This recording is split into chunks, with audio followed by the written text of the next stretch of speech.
네, 오늘 함께 보실 말씀은 역대하 17장 1절부터 6절까지 말씀입니다.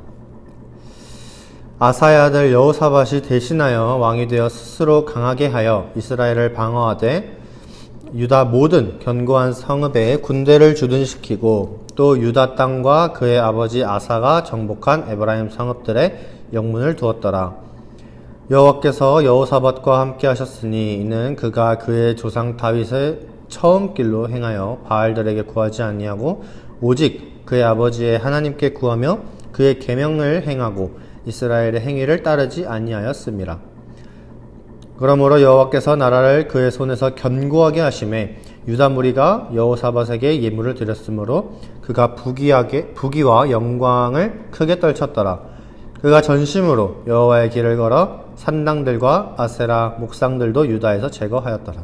아멘. 이제 오늘 이제 역대하 말씀인데요. 역대하는 이제 북이스라엘과 남유다로 분단된 요 이스라엘 중에서 남유다를 좀 기준으로 역사를 말하고 있는 그런 성경입니다. 그래서 그 중에서 이제 오늘 말씀은 여호사밧이 남유다의 왕이 되었을 때 기록인데, 여호사밧은 아버지였던 이 아사의 뒤를 이어서 왕이 되었어요. 15장을 보시면 이제 아사가 남유다의 왕으로 등극을 합니다. 그리고 우상을 없애고 개혁을 해요. 그러자 아사가 남유다를 다스리는 35년 동안은 전쟁이 없었습니다. 나라가 참 평안했어요. 이때까지는 이제 참 좋은 왕이었죠. 근데 16장을 보면 이 아사 왕이 남유다와 이 북이스라엘 사이에서 마찰이 있었습니다. 근데 이때 남유다의 아사 왕이 아람 왕 베나닷의 도움을 구해요. 그래서 북이스라엘과의 마찰이 이제 일단락 되긴 하는데, 근데 이제 선견자 하나니가 이 일을 가지고 아사 왕을 책망을 하기 시작합니다. 뭐라고 하냐면 이제 하나님 여호와를 의지하지 않고 아람 왕을 의지했다라는 거예요. 그래서 책망을 해요. 근데 아사 왕이 이 하나님의 말을 받아들이는 것이 아니라 오히려 이 선견자 하나니를 옥에 가두어 버립니다. 기분이 나쁜 거죠. 그래서 하나니가 이제 아사왕에게 다시 전쟁이 있을 것이라고 예언합니다. 그런데 이 아사왕이 통치한 지 39년째에 아사왕의 발에 병이 나서 매우 위독했어요. 근데 아사왕은 하나님께 도움을 끝까지 구하지 않고 의사들에게 도움을 구해요. 결국 아사왕이 다스린 지 41년째 되는 해에 죽습니다. 그리고 그렇게 아사왕이 죽고 그 아들인 여호사밧이 오늘 왕이 되었어요. 그게 이제 오늘 말씀 17장이죠. 여호사밧이 북이스라엘과의 마찰을 막기 위해서 자기 세력을 강화하고 곳곳에 수비대를 둡니다. 그런데 3절 말씀을 보시면 여호와께서 여호사밧과 함께 하셨다라고 말합니다. 그 이유는 여호사밧이 다윗처럼 바알들에게 구하지 아니하고, 즉 우상 숭배를 하지 아니하고, 그리고 하나님께 구하며 하나님의 계명을 행하고 북이스라엘의 행위를 따르지 않았기 때문이다 라고 성경은 얘기해요. 북이스라엘은 자꾸만 우상을 숭배했어요. 하지만 남유다의 여호사밧은 그러지 않은 거죠. 그러니까 어떻게 되죠? 하나님께서 남유다를 축복하시죠. 그래서 여호사밧의 손에 그 나라가 견고하게 하시고 그가 부귀와 영광을 크게 떨칩니다. 하지만 여호사밧은 여기서 끝나지 않아요. 6절 말씀을 한번 보시면 그가 전심으로 여호와의 길을 걸어 산당들과 아세라 목상들도 유다에서 제거하였더라. 우상들을 제거하기 시작합니다. 이런 여호사밧의 행적들은 우리가 볼 때 굉장히 쉬워 보일 수 있어요. 하지만 이건 이렇게 쉬운 건 아닙니다.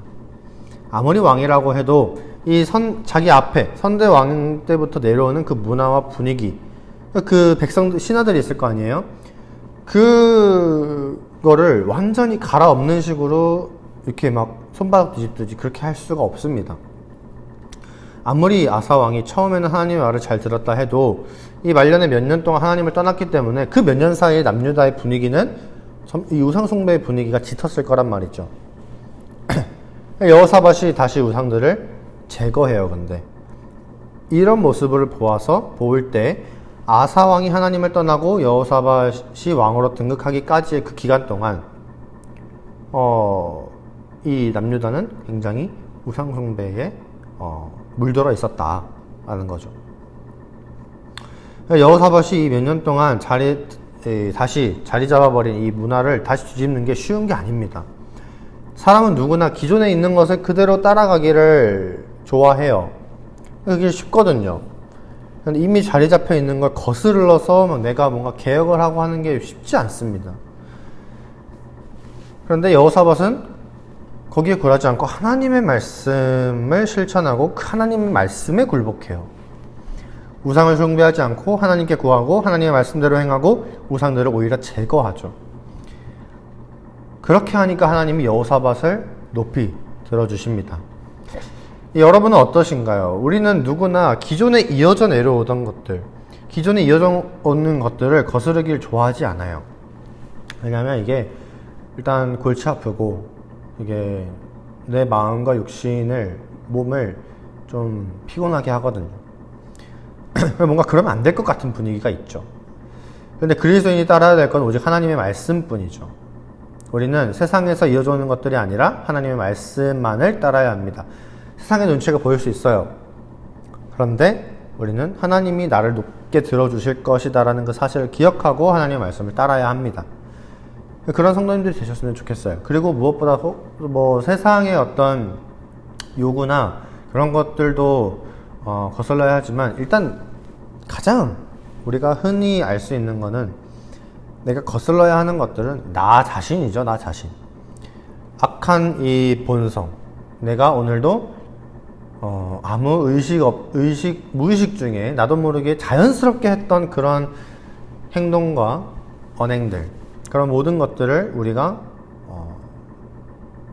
돌아보고 거슬러야 할 거예요. 그런 여러분들이 되었으면 좋겠습니다. 그래서 오늘 함께 기도하셨으면 좋겠는 것은 이 세상의 눈치를 보지 않고 유일한 진리이고 기준이 되는 그 하나님의 말씀을 따를 수 있는 그 믿음을 위해서, 그리고 그렇게 할 때 찾아오는 그 두려움들이 있죠. 그 두려움 앞에서 강하고 담대하게 하나님만을 의지하며 나아갈 수 있도록 이 두 가지를 놓고 함께 기도하셨으면 좋겠습니다. 함께 기도하겠습니다. 사랑이 많으신 하나님 아버지,